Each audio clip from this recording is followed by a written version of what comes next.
Aku sayang sama negara ini. Pemimpin kita harus diganti. Halo semuanya, balik lagi sama Ayumi. Sebelum kita masuk ke topiknya, aku mau ngucapin terima kasih dulu sama channel ini karena udah menginspirasi aku untuk cari ide lewat AI. Aku saranin teman-teman untuk kunjungi channel ini karena video-videonya sangat berkualitas. Bukan hanya ada tentang AI aja, tapi juga ada berbagai macam cerita konspirasi dan juga pembahasan unik lainnya. Aku sendiri adalah member di channel ini. Menurutku, Joss memberikan value yang sangat besar kepada member-membernya. Semua ini bisa disebut sebagai brandingnya para influencer, tapi sebelum kita masuk ke dalam 4 kuadran ini, akan kita bahas dulu satu persatu supaya bisa lebih jelas lagi nantinya. Yang pertama, skeptics. Orang yang memiliki attitude skeptics percaya bahwa ada banyak hal di dunia ini yang terlihat tidak sebagaimana mestinya. Mereka tidak akan menerima informasi at face value atau dengan begitu saja. Mereka percaya ada banyak hal yang perlu diragukan, dipertanyakan, dan juga diselidiki. Mereka selalu berfokus pada logika, bukti-bukti, dan juga alasan.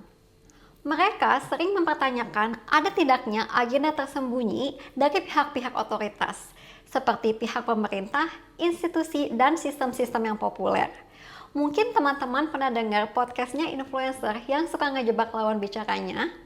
Mereka ingin audiensnya untuk dapat mengevaluasi informasi secara kritis.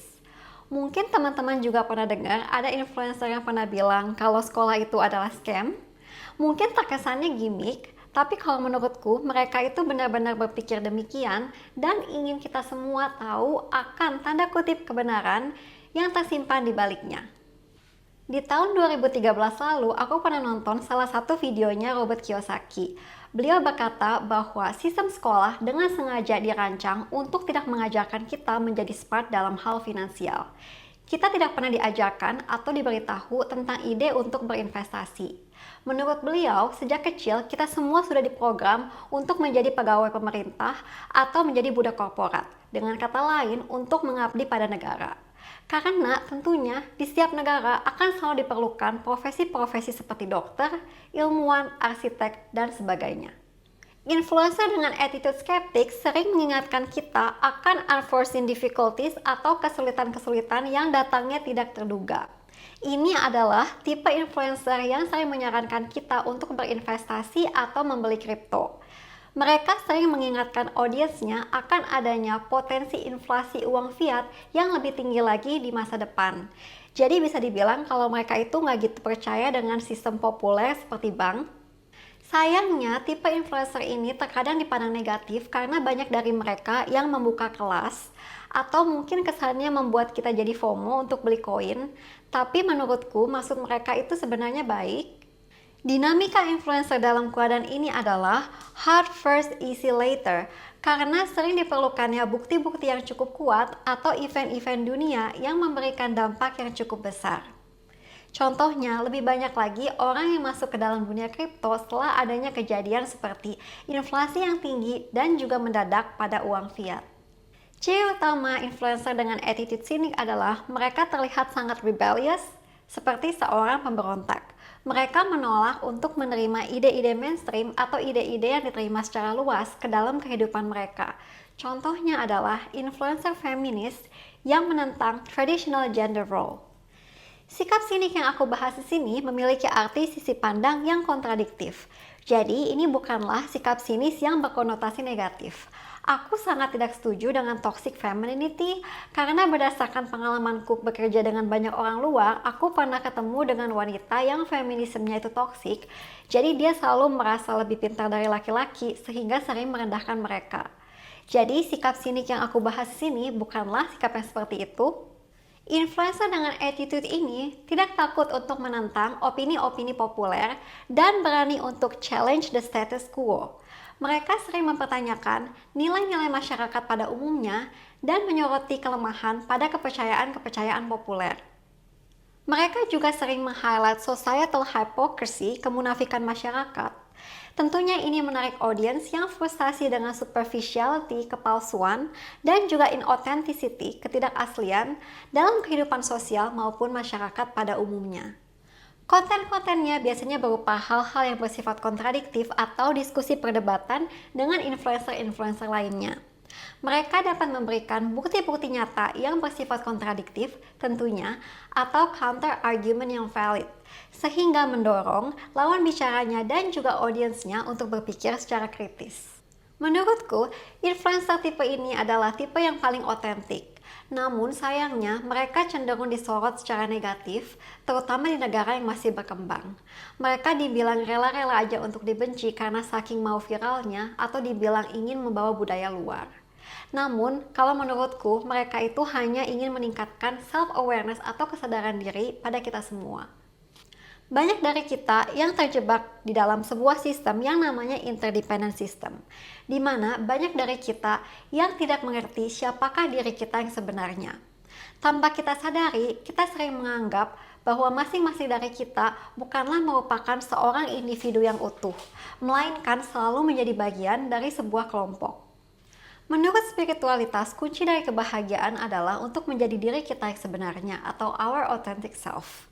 Karena kita tidak akan pernah merasa benar-benar bahagia dengan hidup menjalani nilai-nilai atau cita-citanya orang lain. Kalau teman-teman ingat dengan piramidanya Maslow, to be a unique individual atau menjadi seorang individu yang unik adalah bagian dari kebutuhan esteem. Seperti yang teman-teman ketahui, kalau esteem need ini sudah bisa terpenuhi, maka kita baru akan bisa progres ke tahap yang berikutnya, yaitu aktualisasi diri, di mana kreativitas akan mengalir dan juga potensi terdalam kita akan muncul. Dinamika influencer dalam keuangan ini adalah hard first, hard later. Karena pemikiran dan opini-opini baru pastinya akan sulit diterima atau dimengerti oleh orang banyak, sehingga diperlukan waktu yang cukup lama untuk dicerna. Menurutku, influencer dalam keadaan ini adalah advokat sejati. Karena walaupun sulit, mereka tetap gigih dalam membela dan juga mempertahankan hak orang-orang yang terpinggirkan atau yang disebut sebagai marginalized people. Contohnya adalah orang-orang yang didiagnosa dengan HIV atau kaum LGBT. Orang yang memiliki attitude spiritualis percaya akan adanya alam di luar alam fisik. Mereka sering berfokus kepada hal-hal yang tidak terlihat. Sebenarnya pengertian spiritualis ini cukup luas, jadi bukan hanya berkisar pada hal-hal gaib aja. Banyak penulis buku science fiction yang memiliki attitude ini. Mereka melihat dunia dari sudut pandang what could exist, apa yang bisa ada. Contohnya seperti UFO, dunia paralel, dan sebagainya. Tapi kalau di Indonesia, spiritualisme itu memang lebih erat hubungannya dengan hal-hal gaib. Dinamika influencer dalam keadaan ini adalah easy first, hard later.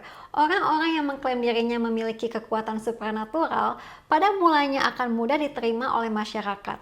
Ini karena mayoritas masyarakat kita percaya dengan hal-hal mistis. Lalu biasanya akan ditantang oleh para skeptis, sehingga akan menjadi sulit nantinya. Mungkin belakangan ini orang-orang yang mengklaim dirinya memiliki kekuatan gaib, image-nya sedang terlihat kurang baik di media. Namun menurut GPT, pergi berkunjung ke orang pintar adalah salah satu bentuk dari terapi alternatif yang sering mendatangkan placebo effect. Efek placebo adalah kemampuan pengobatan yang tanda kutip palsu untuk membuat seseorang merasa menjadi lebih baik. Menurut sebuah artikel dari NBC News, placebo effect memberikan kontribusi sebanyak 30%-an pada pengobatan jenis apapun. Ini berasal dari kemampuan pikiran kita untuk mengubah kondisi fisik seperti kecemasan atau bahkan rasa sakit.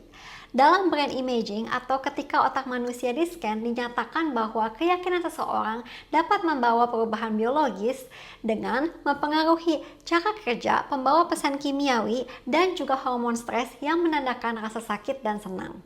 Seorang idealis melihat kehidupan dari sudut pandang bagaimana dunia ini dapat diubah menjadi lebih baik. Influencer dengan attitude ini, konten-kontennya biasanya berupa pesan-pesan harapan, potensi perubahan, dan juga hal-hal yang berhubungan dengan keadilan sosial. Tentunya ini menarik audiens yang sedang mencari harapan dan juga bimbingan untuk menuju perubahan yang lebih positif. Orang dengan attitude idealis sangatlah persuasif, banyak dari mereka yang dapat mengubah dunia atau suatu negara. Contohnya adalah John F. Kennedy dan Martin Luther King. Sayangnya, idealisme sering dijadikan persona atau pencitraan oleh banyak influencer, terutama di negara yang masih berkembang, di mana ada banyak sekali orang-orang yang berharap akan sistem negara yang lebih baik, perubahan politik, dan juga hal-hal seperti kesejahteraan sosial. Slogannya biasanya seperti ini, aku sayang sama negara ini, atau pemimpin kita harus diganti. Influencer dengan persona idealis paling sulit untuk dilepas topengnya, karena begitu publik mulai menyadari kalau mereka itu hanya pencitraan aja, mereka akan bertindak cepat untuk mengalihkan perhatian publik ke arah lainnya. Contohnya seperti ini, ada seorang influencer, kita sebut aja influencer A. Nah, kebetulan ada seorang politisi yang image-nya sedang buruk di mata masyarakat dan sedang mengalami isu yang kurang lebih sama dengan si influencer A. Influencer A akan memanfaatkan keadaan ini dengan mengeluarkan sebuah konten yang mengkritik sang politisi tersebut. Isi kontennya seperti ini. Mana aksinya, Pak? Jangan ngomong doang. Jadi, fokus audiens yang tadinya tersorot pada influencer A akan langsung berpindah ke arah politisi tersebut. Bukan berarti sebagai audiens kita itu naif, tapi distraksi atau pengalihan perhatian memang adalah cara yang sangat efektif dan sering digunakan di media untuk memanipulasi kita. Dinamika influencer dengan persona idealis adalah easy first, easy later karena cukup mudah untuk dipertahankan. Tentunya influencer yang mengenakan topeng idealis ini biasanya sudah memiliki sebuah bentuk kesuksesan atau sudah ada jejak di dunia entertainment misalnya, sehingga kredibilitasnya lebih mudah untuk dibangun. Jadi, hal-hal yang mungkin terlihat negatif sebenarnya tidak seburuk yang kita pikir. Mereka bukan cuma mau komplain-komplain aja tentang society atau mau menjatuhkan orang. Sebenarnya mereka memiliki maksud yang baik, namun terkadang intensinya nggak terlalu kelihatan aja. Dan mereka yang terlihat baik pun agendanya juga belum tentu demikian. Sampai di sini aja teman-teman. Terima kasih udah nonton videonya, semoga bisa bermanfaat. Dan sampai jumpa di lain waktu. Bye!